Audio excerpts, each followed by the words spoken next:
अगर आपकी क्लास में कोई बच्चा अचानक दिखना बंद हो जाए तो आप क्या सोचेंगे? इस कहानी की शुरुआत होती है एक छोटे से गांव धर्मपुर में, जहां एक पुराना और टूटा फूटा स्कूल था, सरस्वती विद्या मंदिर। कहा जाता था कि यह स्कूल अंग्रेजों के ज़माने में बना था और इसके पीछे एक बहुत बड़ा रहस्य छुपा है। गांव के लोग उस स्कूल के एक खास कमरे के बारे में बात करते हुए काम जाते थे, रूम नंबर 13। रूम नंबर 13 को हमेशा बंद रखा जाता था। टीचर्स कहते थे कि वह कमरा सिर्फ स्टोर रूम है, लेकिन बच्चों में अफवाह थी कि उस कमरे में कुछ है, कुछ ऐसा जो जिंदा नहीं है। कहानी शुरू होती है एक नए लड़के आरव के आने से। आरव हाल ही में शहर से अपने नाना नानी के पास धर्मपुर आया था और उसी स्कूल में एडमिशन लिया। शुरू में सब सामान्य लग रहा था, लेकिन जैसे ही आरव ने स्कूल जाना शुरू किया, अजीब घटनाएं घटने लगीं। पहले हफ्ते में ही एक बच्चा, रोहित, गायब हो गया। पुलिस आई, जांच हुई, लेकिन कोई सुराग नहीं मिला। स्कूल ने ये कहकर बात को दबा दिया कि शायद बच्चा भाग गया होगा। लेकिन आरव को कुछ गड़बड़ लग रही थी।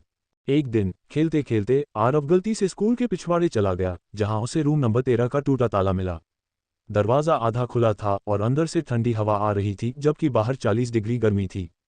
आरव डरते हुए अंदर गया और उसे वहां कुछ पुरानी फोटोज और फाइल्स मिली, उन बच्चों की जो पिछले कई सालों में लापता हुए थे। हर बच्चे की फोटो के नीचे एक तारीख थी और सबकी तारीखें स्कूल में उनके गायब होने के दिन की थीं। उसी फाइल के नीचे एक नोट था, काले स्याही में लिखा हुआ, 13 की गिनती मत करना वरना वो आ जाएगा। उस दिन से आरव को अजीब अजीब सपने आने लगे। सपनों में वह खुद को रूम नंबर 13 में बंद पाता और कोई परछाई उसके पास आती रहती। जब वह चिल्लाता, उसकी आवाज़ बाहर किसी को नहीं सुनाई देती थी। स्कूल में बच्चों ने आरव से दूरी बनाना शुरू कर दिया, लेकिन एक लड़की थी, काव्या, जो शुरू से ही आरव की दोस्त थी। उसने बताया कि उसका भाई भी इसी स्कूल से सालों पहले गायब हुआ था। उसका मानना था कि स्कूल में कुछ ऐसा है जो बच्चों को निगल जाता है। आरव और काव्या ने मिलकर एक प्लान बनाया, रात को चोरी छिपे स्कूल में घुसने का। उन्हें उस रूम नंबर 13 का रहस्य जानना था। अगली रात आधी रात को दोनों स्कूल पहुंचे। टॉर्च की रोशनी में वे चुपचाप अंदर घुसे और सीधे रूम नंबर 13 की ओर बढ़े। जैसे ही उन्होंने दरवाज़ा खोला, तेज ठंडी हवा का झोंका आया। अंदर अंधेरा था, लेकिन एक कोने में एक लकड़ी की मेज पर कुछ जलता हुआ दिखाई दिया। वे पास गए तो देखा एक पुरानी किताब जल रही थी, लेकिन आग ठंडी थी और किताब के पन्ने खुद ब खुद पलट रहे थे। अचानक दरवाज़ा जोर से बंद हो गया। दोनों चिल्लाए, लेकिन बाहर कोई नहीं था। कमरे की दीवारों पर खून से कुछ लिखा था, जो अंदर आया वो बाहर नहीं जाएगा। कमरे की जमीन अचानक हिलने लगी और मेज के नीचे से एक गड्ढा खुल गया। काव्या का पैर फिसला और वह नीचे गिरने लगी। आरव ने उसे पकड़ लिया, लेकिन खुद भी खींचा जाने लगा। जैसे तैसे दोनों बाहर कूदे और भागते हुए स्कूल से निकले। अगली सुबह स्कूल बंद था। एक नोटिस चस्पा था, संरक्षण के लिए स्कूल अनिश्चितकाल के लिए बंद किया जा रहा है। लेकिन आरव और काव्या जानते थे कि यह अंत नहीं था। उन्होंने फोटोज, फाइल्स और वो किताब अपने पास रख ली थी।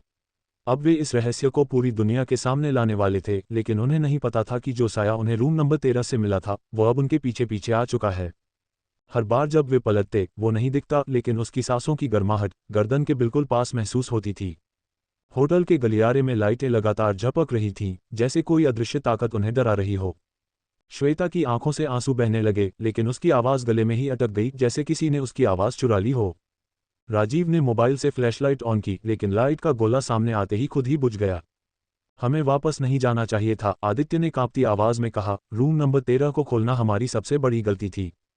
काव्या ने धीमे से उसका हाथ थामा, लेकिन उसकी उंगलियां बर्फ जैसी ठंडी हो चुकी थीं।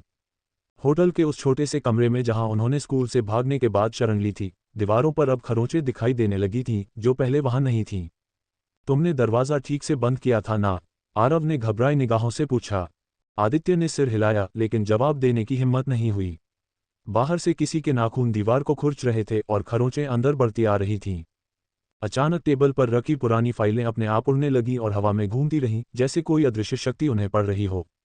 कमरे में रखी घड़ी की सुइयां उल्टी दिशा में घूमने लगीं और समय एक अजीब शून्य में फंसने लगा। फिर अचानक लाइट चली गई। अंधेरे में केवल एक हल्की सांसों की आवाज़ गूंज रही थी, जो किसी इंसान की नहीं लग रही थी। काव्या ने डर के मारे आंखें बंद कर लीं, लेकिन जब उसने दोबारा खोली तो देखा दीवार पर उसी साए की परछाई थी, जो रूम नंबर 13 में दिखी थी। परछाई धीरे धीरे असली आकार लेने लगी। लंबा, काले चोगे में लिपटा हुआ, और उसकी आंखें वो लाल नहीं बल्कि काली थीं, गहराई में डुबा लेने वाली। तुमने मुझे आज़ाद किया है, एक धीमी मगर भारी आवाज़ कमरे में गूंज उठी। अब हर दरवाज़ा मेरा है, हर रास्ता मेरी तरफ खुलता है। काव्या, आदित्य और आरव तीनों कमरे के कोने में सिमट गए, लेकिन वह साया उनके करीब आता गया। आरव ने जल्दी से वो जलती किताब निकाली जो उन्होंने रूम नंबर 13 से उठाई थी। पन्नों को पलटते हुए उसने देखा आखिरी पन्ने पर खून से एक मंत्र लिखा था और नीचे एक चेतावनी। अगर यह पढ़ा तो कीमत चुकानी होगी किसी की जान से। हमें पढ़ना ही होगा, काव्या बोली, वरना हम जिंदा नहीं बचेंगे। आरव ने कांपते हाथों से मंत्र पढ़ना शुरू किया। जैसे जैसे वह शब्द बोलता गया, कमरे की हवा भारी होती गई, खिड़कियां खुद ब खुद बंद होने लगीं और दरवाजे पर वो साया अब चिल्लाने लगा। रुको, मत पढ़ो, तुम नहीं जानते तुम क्या जगा रहे हो। लेकिन बहुत देर हो चुकी थी। जैसे ही मंत्र पूरा हुआ, कमरे की दीवारें दरकने लगीं और जमीन में कंपन होने लगा। फर्श बीच से फट गया और उसके अंदर से वो सभी बच्चे निकले जो सालों पहले गायब हुए थे, लेकिन अब वो बच्चे नहीं थे। उनकी आंखें खाली थीं, चेहरे बेरंग और आत्मा जैसे किसी अंधे साए ने निगल ली हो। वो अब हमारे हिस्से हो चुके हैं, साया बोला, और अब तुम भी। लेकिन तभी किताब जलने लगी, इस बार असली आग से। कमरे में जो भी था सब तेज चीखों के साथ गूंजने लगा। आरव ने बाकी पन्ने फाड़ दिए और आग में फेंक दिए। एक जोरदार धमाके के साथ साया गायब हो गया, लेकिन उसके जाते ही दीवार पर खून से एक नया संदेश उभर आया। रूम नंबर 13 अब तुम्हारे अंदर है। कमरे में शांति छा गई। लेकिन शांति से ज्यादा खतरनाक कुछ नहीं होता। काव्या की धड़कनें अब भी तेज थीं, जैसे उसके दिल को किसी ने अपनी मुट्ठी में जकड़ रखा हो।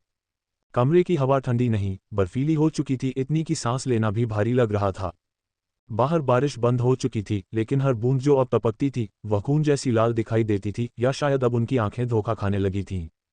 आरव ने दरवाज़ा खोलकर देखा, होटल की लॉबी गायब थी। उसके सामने वही पुराना गलियारा था, लेकिन अब वो 20 फुट लंबा नहीं, एक अंतहीन सुरंग जैसा लग रहा था जहां रोशनी की कोई सीमा नहीं दिखती थी। हम बाहर नहीं निकले, हम कहीं और आ गए हैं, आदित्य ने बुदबुदाते हुए कहा। दीवारों पर टंगी पुरानी तस्वीरें अब हिलने लगी थीं, जैसे उनमें कैद लोग अब जी उठे हों। एक तस्वीर में एक औरत अपने हाथों से किसी बच्चे का गला घोंट रही थी और उसका खून तस्वीर से नीचे बहने लगा। काव्या ने जैसे ही उस तस्वीर को छुआ, उसका हाथ झुलस गया। ये जगह अब सिर्फ होटल नहीं है, ये खुद एक जिंदा शख्स बन चुकी है, उसने कांपते हुए कहा। आदित्य ने वही किताब की अधजली राख उठाए और देखा, उसमें से एक शब्द अब भी चमक रहा था। दूसरी मंजिल, हमें ऊपर जाना होगा, आरव बोला, अगर नीचे रह गए तो हम इंसान नहीं बचेंगे। तीनों ने हिम्मत जुटाई और सीढ़ियों की ओर बढ़े। हर सीढ़ी पर चढ़ते ही लगता जैसे उनके शरीर का वजन बढ़ता जा रहा था, मानो कोई अदृश्य ताकत उन्हें ऊपर जाने से रोक रही हो। सीढ़ियों की रेलिंग पर खून से किसी ने नाम लिख रखे थे और उनमें उनका भी नाम शामिल था। कोई हमें पहले से जानता है, काव्या बोली, या फिर कोई हमें पहले भी देख चुका है, शायद उसी रूम नंबर 13 से, आदित्य ने जोड़ा। दूसरी मंजिल तक पहुंचते ही माहौल बदल गया। यह मंजिल पूरी तरह से जली हुई लग रही थी, जैसे यहाँ कोई भयानक आग लगी हो, लेकिन वो आग हाल ही में बुझी हो। दीवारें काली थीं, फर्श पर राख, और कमरे के दरवाजे टेढ़े मेढ़े, जैसे किसी ने उन्हें अंदर से फाड़ने की कोशिश की हो। तभी एक कमरे से एक धीमी सी आवाज आई, कोई बच्चा रो रहा था। मम्मी, मुझे ले चलो, वो फिर आ गया। तीनों ने एक दूसरे की तरफ देखा, उनके कदम खुद ब खुद उस आवाज की तरफ बढ़ने लगे। जैसे ही उन्होंने दरवाज़ा खोला, एक ठंडी हवा का झोंका आया और सब कुछ अचानक ठहर गया। कमरे में कुछ भी नहीं था, सिर्फ एक झूला था जो धीरे धीरे हिल रहा था। आरव ने कदम आगे बढ़ाया, तभी झूले ने खुद ब खुद उसकी तरफ रुख कर लिया और झटके से रुक गया। फिर झूले के नीचे जमीन फटने लगी और वहां से एक लड़की निकली, बाल बिखरे हुए, चेहरा अधजला और आंखें खाली। उसने धीरे से कहा, जो रूम नंबर 13 में जाता है वो फिर कभी पूरी आत्मा के साथ वापस नहीं आता। और तभी पीछे से दरवाज़ा खुद ब खुद बंद हो गया, लॉक के बिना। कमरे की दीवारों पर अब एक नई कहानी लिखी जा रही थी, खून से। उस कहानी में वही तीन लोग थे, काव्या, आरव और आदित्य। लेकिन अंत में तीनों की मौत दिखाई गई थी, तीन अलग अलग तरीकों से। Check mark. तीनों एकटक उस दीवार की तरफ देखने लगे जहां उनका अंत पहले से ही दर्ज हो चुका था। काव्या का चित्र उस पर कुछ इस तरह बना था, वो एक झुलसे हुए फर्श पर पड़ी थी, उसकी आंखें बाहर को निकली हुई थीं, और उसके गले के पास एक लाल धागा बंधा था, जैसे किसी ने उसे धीरे धीरे घोंटा हो। आरव की तस्वीर में वो सीढ़ियों से उल्टा लटकता दिखाया गया था, जैसे किसी बलि की तैयारी हो रही हो। आदित्य के हिस्से में अंधकार था, उसका चेहरा तक नहीं था, बस एक गड्ढा, एक खालीपन, जिसमें कोई भी आंखें डाल दे तो खुद को भूल जाए। ये क्या है? काव्या की आवाज़ अब फुसफुसाहट में बदल गई थी। हम जिंदा हैं, फिर ये, आदित्य ने कहा, लेकिन उसकी आवाज़ में वो पहले जैसी ताकत नहीं थी। शायद अब नहीं, आरव ने कहा और उसकी नज़र फर्श पर गई। उनके पैरों के नीचे कोई चीज़ लिक्विड की तरह बह रही थी, गाढ़ा, चिपचिपा और काला। वो खून नहीं था, पर वैसा ही महसूस हो रहा था। टप टप टप। तभी कमरे के एक कोने से धीमी सी आवाज़ आई, जैसे कोई अपने नाखूनों से लकड़ी को कुरेद रहा हो। तीनों चौंक कर उस ओर देखने लगे। कमरे की दीवार का एक हिस्सा धीरे धीरे अंदर की ओर धंसने लगा, जैसे किसी ने उसे पीछे से धक्का मारा हो। दीवार के पीछे एक सुरंग थी, अंधेरी, गीली और सनकरी। लेकिन वहां से एक और चीज आ रही थी, कुछ ऐसा जो इंसानी नहीं था। पहले वो सिर्फ एक साया था, फिर वो उभरा, लंबा टेढ़ा मेढ़ा शरीर, हाथों की जगह कुछ नुकीले कांटे, और चेहरा। चेहरा नहीं था, सिर्फ एक मुंह जिसमें हजारों दांत थे, और वो सब हिल रहे थे अलग अलग दिशाओं में। तुम तीनों पहले भी आए थे। वो साया कुछ बोल नहीं रहा था, पर उसकी बातें उनके दिमागों में गूंज रही थीं। तुमने मुझे आज़ाद किया, अब मुझे तुम्हें पूरा करना है। पूरा करना मतलब क्या? काव्या चीखी, लेकिन किसी ने जवाब नहीं दिया। साया अब उनकी ओर बढ़ रहा था। हर कदम पर जमीन सिकुड़ रही थी, जैसे होटल खुद उस साये के लिए जगह बना रहा हो। तीनों पीछे हटने लगे, लेकिन दरवाज़ा अब गायब था। जो कमरा उन्होंने खोला था वो अब एक ताबूत बन चुका था उनके लिए। हमें कुछ करना होगा, वो हमें मार डालेगा, आदित्य चिल्लाया। नहीं, आरव ने कहा, वो हमें वैसे ही मारेगा जैसे दीवार पर दिखाया गया था। ये सब पहले से तय है। तो क्या हम इस कहानी का अंत नहीं बदल सकते? काव्या बोली। और तभी एक तेज आवाज गूंजी, कहानी का अंत तभी बदलेगा जब कोई एक बाकी दो को त्याग दे। कमरे के कोने में एक आईना चमक उठा, उसमें वो तीनों नहीं बल्कि सिर्फ एक इंसान दिखाई दे रहा था। जो भी उस आईने को छुएगा वो जिंदा रहेगा, बाकी दो उसी कमरे में हमेशा के लिए रह जाएंगे। इसे कहते हैं सौदेबाजी। वो साया हंस रहा था, पर उसकी हंसी चीखों जैसी थी। कमरे में अब तीन नहीं, चार चीजें थीं। तीन दोस्त और एक फैसला। कौन रहेगा और कौन बचेगा? कमरे की हवा अचानक भारी हो गई थी। सांस लेना भी जैसे मुश्किल होता जा रहा था। आईना धीरे धीरे अपनी चमक बढ़ा रहा था, और हर बार जब कोई उसमें देखता तो उसका चेहरा उसमें और भी डरावना होता जाता। वो सिर्फ एक आईना नहीं था, वो एक फैसला था जो अपने अक्स में किसी की मौत और किसी की मुक्ति लिख रहा था।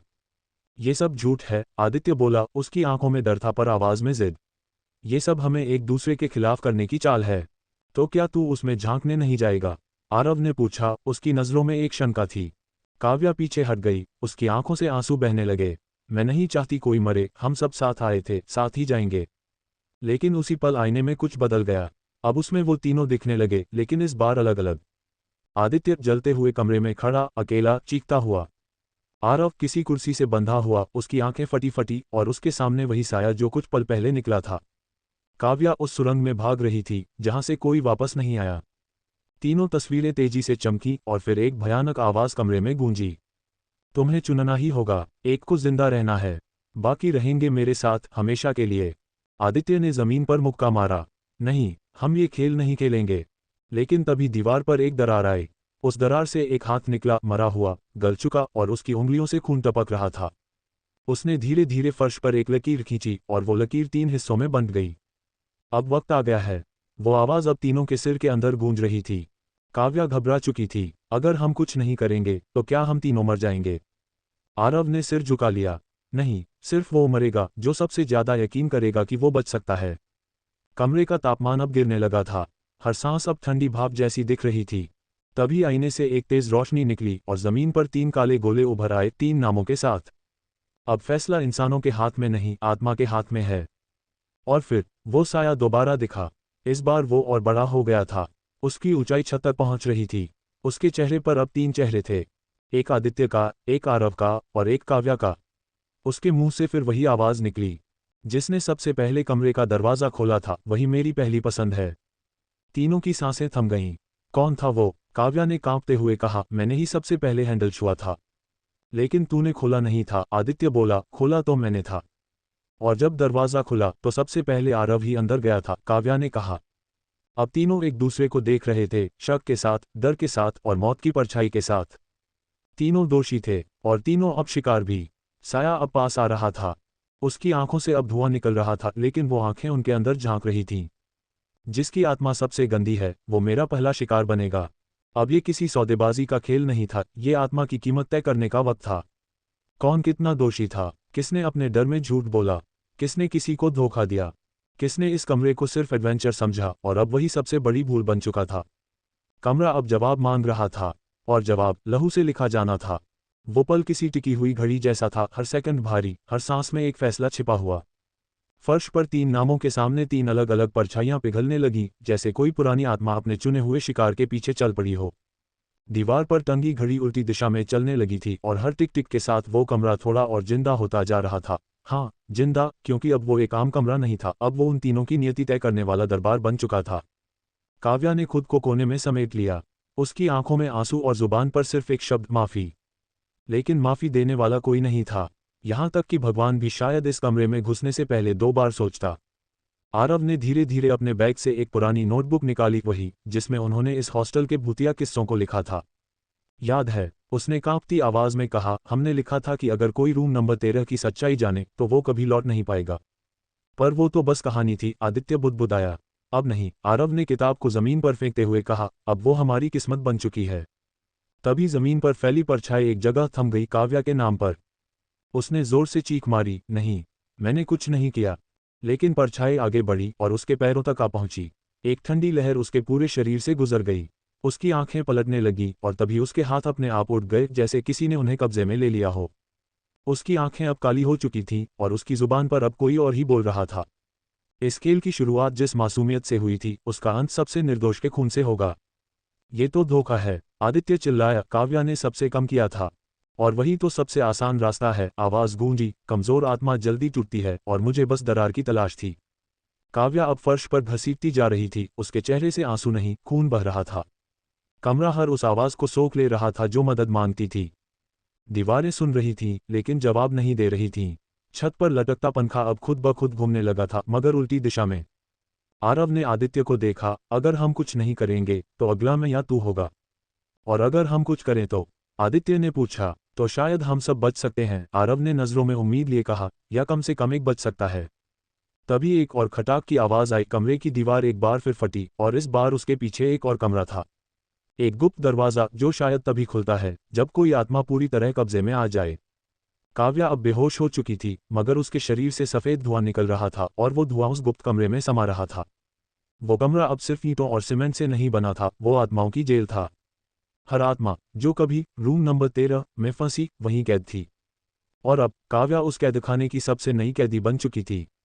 आरव और आदित्य उस दरवाजे की तरफ बढ़े। भीतर से चीखों की गूंज आ रही थी, लड़कियों की, बच्चों की, बूढ़ों की और उन सब की जो कभी वहां आए थे और लौट नहीं सके। क्या करना होगा? आदित्य ने पूछा। हमें उसकी आत्मा वापस लानी होगी, आरव बोला, वरना हम सिर्फ उसकी लाश ले जा पाएंगे।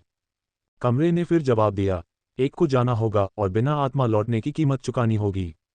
अब फैसला फिर वहीं आ गया था। इस बार फैसला सिर्फ बचने का नहीं था, बल्कि किसी की आत्मा को छुड़ाने और किसी की आत्मा को कुर्बान करने का था। कमरा अब इंसानों से जवाब नहीं मांग रहा था, वो आत्माओं की बोली लगा रहा था। और बोली लगनी थी लहू से। आरव और आदित्य उस गुप्त दरवाजे के सामने ठिठक गए। अंदर से आती चीखें अब सिर्फ आवाजें नहीं थीं, वो यादें बन चुकी थीं, जैसे सैकड़ों लोगों की आखिरी सांसें दीवारों में समा गई हों। कमरे की दीवारों से रिसता खून अब नीचे बहते हुए एक घेरा बना रहा था और उसी घेरे के बीच वो दरवाजा धड़क रहा था, जैसे किसी दिल की तरह। अब ये दरवाजा खुल चुका है, आदित्य ने धीमे से कहा, पर क्या ये हमें बाहर ले जाएगा या अंदर की तरफ खींच लेगा? आरव ने उसकी तरफ देखा, उसकी आंखों में डर नहीं, गुस्सा था। ये कमरा चाहता है कि हम किसी एक को सौंप दें, आरव बोला, पर हम उसके खेल के मुताबिक नहीं चलेंगे। अगर हम दोनों अंदर गए तो? आदित्य ने पूछा। तो या तो हम सब खत्म हो जाएंगे, या शायद इस भूतिया खेल को हमेशा के लिए बंद कर देंगे। दोनों ने एक दूसरे का हाथ पकड़ा और बिना कोई और बात किए उस दरवाजे से अंदर कूद गए। अंदर अंधेरा नहीं था, बल्कि एक अजीब सी खून से सनी रोशनी फैली थी। दीवारें हड्डियों से बनी थीं और हर हड्डी पर किसी का नाम उभरा था। शायद वो सब जो कभी इस कमरे में आए और फिर कभी बाहर नहीं जा सके। काव्या एक पत्थर की मेज पर लेटी थी, बेहोश, मगर उसकी आत्मा अब उसके शरीर में नहीं थी। वो कमरे के एक कोने में हवा में झूलती दिखाई दे रही थी, एक नीली रोशनी की तरह। देखो, आरव ने कहा, वो उसकी आत्मा है, पर बंधी हुई है। किससे? आदित्य ने पूछा। तभी उस गुफा जैसे कमरे में एक आकृति उभरी, लंबा, चेहरा झुलसा हुआ, आंखें काली जैसे उनमें कोई पैदी ही न हो। उसके पास कोई पैर नहीं था, वो हवा में तैरता हुआ आया, और जब बोला तो जैसे किसी ने सैकड़ों आवाज़ों को एक साथ रिकॉर्ड करके बजा दिया हो। इस कमरे को तुम्हारे जैसे मूर्खों की तलाश रहती है, जो खुद को बहादुर समझते हैं और अपने खून से हमें और मजबूत कर जाते हैं। हम काव्या को लेकर जा रहे हैं, आरव ने डटकर कहा। ले जाओ, उस परछाई ने जवाब दिया, मगर बदले में कुछ छोड़कर जाओ। क्या चाहिए तुझे? एक आत्मा जो डर के कारण टूटी हो और एक आत्मा जो अहंकार में चूर हो, मुझे दोनों चाहिए। आरव और आदित्य एक पल के लिए चुप हो गए। ये फंसाने का खेल है, आदित्य बुदबुदाया, अगर हम इसे चुनने देंगे तो ये दोनों आत्माएं ले जाएगा। तभी आरव आगे बढ़ा और जमीन पर एक त्रिकोण आकृति बनाने लगा, उसी नोटबुक से जिसे वो अपने साथ लाया था। ये देख, इस रूम नंबर 13 की आखिरी लाइन, उसने किताब खोलकर आदित्य को दिखाई। उसमें लिखा था, अगर कोई इस कमरे की गहराई में उतरकर तीनों आत्माओं को एक बिंदु पर लाकर मिलाने की हिम्मत करे तो या तो सब मारे जाएंगे या एक नई शुरुआत होगी। मतलब? आदित्य ने पूछा। मतलब ये कि अगर हम तीनों की आत्माएं, काव्या की, मेरी और तेरी, इस जगह एक साथ खड़ी हों तो या तो ये शैतान बिखर जाएगा या हम सब खत्म हो जाएंगे। आदित्य ने वाक्य पूरा किया। दोनों ने एक दूसरे की आंखों में देखा, जवाब तलाशते नहीं, मजबूती बांधते हुए। आरव ने चाकू निकाला और अपनी हथेली काट ली। उसने वो खून त्रिकोण में टपकाया। पहली आत्मा। आदित्य ने भी वही किया। दूसरी आत्मा। अब तीसरी आत्मा थी काव्या की। लेकिन वो तो पहले से ही हवा में तैर रही थी। जैसे ही त्रिकोण पूरा हुआ, जमीन कांपने लगी। दीवारों से चीखें बाहर निकलने लगीं। परछाई चीखी, तुमने जो किया वो मुझे तोड़ सकता है या तुम्हें। और फिर एक भयानक विस्फोट के साथ पूरा कमरा काले धुएं में डूब गया। वो धुआं सिर्फ धुएं जैसा नहीं था, उसमें दर्द था, चीखें थीं और सबसे ज्यादा यादें थीं। हर वो इंसान जो कभी रूम नंबर 13 में गया था, उसकी आखिरी सांस, उसकी चीख और उसकी हार उस धुएं में मौजूद थी। ऐसा लग रहा था जैसे वो सब आत्माएं उस एक क्षण में आज़ाद होना चाहती थीं, लेकिन कुछ था जो उन्हें रोक रहा था। आरव अपनी आंखें मलते हुए खड़ा हुआ। उसका सिर भारी हो रहा था और शरीर पूरी तरह थक चुका था। कहीं आसपास आदित्य की आवाज नहीं आ रही थी। और काव्या, वो आदित्य, उसने जोर से पुकारा, लेकिन कमरे ने आवाज को निगल लिया। काव्या, उसकी आवाज कांप रही थी। धीरे धीरे धुआं छंटने लगा। सामने एक आकृति उभरी, कोई जमीन पर बैठा था। आरव भागा और उसके पास पहुंचा। आदित्य। हाँ, वही था, मगर उसका चेहरा बेरंग, आंखें बंद और शरीर बेजान सा। उसके सीने पर एक अजीब सी निशानी जल रही थी, त्रिकोण के बीच एक आंख। तभी पीछे से एक धीमी, कांपती आवाज आई, आरव। वो पलटा और वहां काव्या खड़ी थी। लेकिन अब वो पहले जैसी नहीं रही थी। उसकी आंखें नीली थीं, जैसे किसी और दुनिया की रोशनी उसमें उतर आई हो। उसकी सांसें धुंध की तरह बाहर आ रही थीं और उसकी आवाज जैसे किसी पुराने मंदिर की घंटियों जैसी गूंजती थी। तुमने हमें जोड़ दिया, उसने कहा। क्या मतलब? तुमने त्रिकोण पूरा किया, आत्माओं को जोड़ दिया, अब रूम नंबर 13 का दरवाजा हमेशा के लिए बंद हो गया है। लेकिन कीमत चुकानी पड़ी। आरव ने आदित्य की ओर देखा, वो अब भी नहीं हिला। नहीं, नहीं, आदित्य को कुछ नहीं होना चाहिए था।